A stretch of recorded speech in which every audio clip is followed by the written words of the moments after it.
दोस्तों, Nelson Mandela का कहना है, हर चीज़ उस वक्त तक नामुमकिन होती है जब तक कोई उसे करके नहीं दिखाता। और फिर लोग कहते हैं कि हाँ, इस तरीके से तो ये काम किया जा सकता था। पता नहीं मेरे जहन में क्यों नहीं आया। दोस्तों, नामुमकिन को मुमकिन सिर्फ़ एक चीज़ ही बनाती है, और वो है कुछ करने की, कुछ कर गुज़रने की ख्वाहिश। इस दुनिया में दो तरह के लोग होते हैं, एक वो जो ठान लेते हैं और करके दिखाते हैं, और दूसरे वो जो इंतज़ार करते हैं कि कोई आएगा और उन्हें करके दिखाएगा। एक वो जो हिस्ट्री पढ़ते हैं और दूसरे वो जो हिस्ट्री बनाते हैं। ये बच्चा जब 8 साल का था तो इसने खुदकुशी करने का सोचा, क्योंकि इसके पास अच्छी ज़िंदगी जीने की कोई उम्मीद नहीं थी। पैदाइशी तौर पर ना तो उसके बाजू थे और ना ही उसकी टांगें थीं। 10 साल की उम्र में इसने अपने आप को घर में मौजूद स्विमिंग पूल में गिरा लिया ताकि वो डूबकर मर जाए, क्योंकि लोगों ने इसके लिए जीना मुश्किल बना दिया था।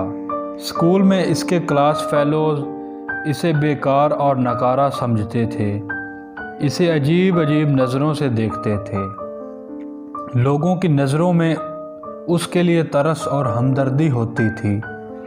वो उसे एहसास दिलाते थे कि वो एक नाकाम शख्स है, जिसके ना बाजू और ना टांगें। वो भला ज़िंदगी में क्या कर सकता है, क्या ऐसा कर सकता है कि लोग उसे पसंद करें। मैं अपने जिस्म को नहीं बदल सकता, मैं जो हूँ वही रहूँगा। ऐसा नहीं हो सकता कि मैं एक दिन सुबह उठूं और कहूं कि मुझे बाजू और टांगें चाहिए और वो मुझे मिल जाएं। मैंने अपने माँ बाप से पूछा कि ये मेरे साथ ही क्यों हुआ है। डॉक्टर से पूछा कि मैं ही ऐसा क्यों हूँ, लेकिन किसी के पास कोई जवाब नहीं था। ज़िंदगी में हमेशा कुछ चीज़ें ऐसी होती हैं जो आपके अख्तियार में नहीं होती, जिनको आप नहीं बदल सकते। आपको उन्हीं के साथ रहना होता है। हमारे पास सिर्फ ये चॉइस होती है कि या तो हम हिम्मत हार जाएं या हार मान लें, या फिर जैसा भी हो, जितनी भी मुश्किलें हों, ज़िंदगी में आगे बढ़ते रहें। और मैंने हिम्मत ना हारने का फ़ैसला किया।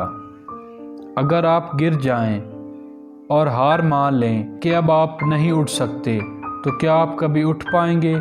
लेकिन अगर आप 100 बार कोशिश करने पर भी आप ना उठ सकें, लेकिन आप कोशिश करते रहें, तो उम्मीद रहेगी कि शायद आप उठकर खड़े हो जाएं। दोस्तों, निक ने ना सिर्फ इन मुश्किल हालात का मुकाबला किया, इनको फेस किया, बल्कि वो अपने जैसे माजूर, नाउम्मीद और मायूसी में गिरे लोगों के लिए उम्मीद की किरण बने, एक मिसाल बने। उनके हाथ नहीं थे तो उन्होंने अपने मुंह से लिखना शुरू कर दिया। उनके बाजू नहीं थे, टांगें नहीं थीं, लेकिन फिर भी उन्होंने तैरना सीखा, तैर कर दिखाया। वो फुटबॉल खेलते हैं, स्काई डाइविंग और सर्फिंग भी करते हैं।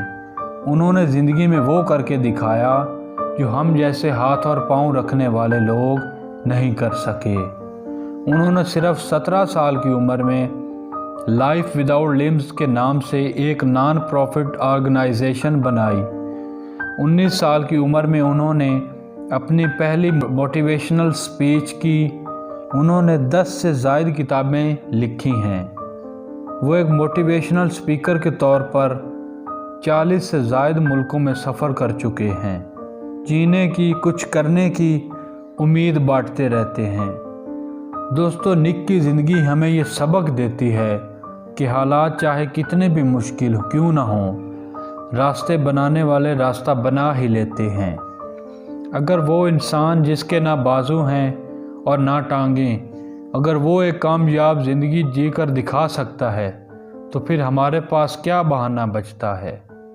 दोस्तों, निक कहते हैं कि मेरा यकीन करें, उम्मीद खोना हाथ पांव खोने से कहीं ज़्यादा बुरा है। अगर आप मुश्किलों में गिर गए हैं और आपको रास्ता नज़र नहीं आ रहा, तो आप अपने उम्मीद के दियों को बुझने ना दें। आपको रास्ता ज़रूर मिलेगा, ज़रूर नज़र आएगा। کیونکہ راستہ موجود ہے۔